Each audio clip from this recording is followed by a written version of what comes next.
This is what I smell like today. I got my white peach plus argan oil deodorant, spray-on deodorant. This is the best. I love this so much. It's one of my favorites.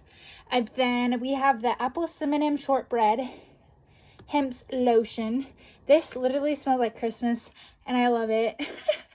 I love everything. This literally smells like Christmas, and it's freaking amazing.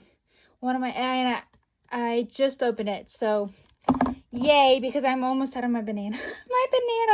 My banana one's my favorite. And then perfume is the sweet cherry one, because that's obviously my go-to. But I feel like I need to switch it up. I need to switch it up. Oh, goodness. But yeah, that's what I smell like.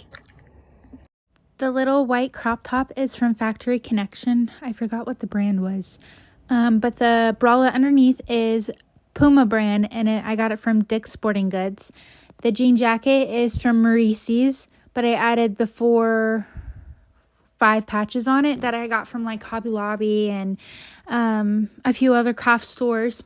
And then the sweatpants are from Rue 21. Sorry, the sweatpants are from Rue 21, and they have like checkered on the sides, as you can see with the tie-dyed. And it does have a butt pocket and 2 pockets. And then the boots are from Shoe Sensation. Thank you guys for watching. I love you all so much. Have a great day. Bye.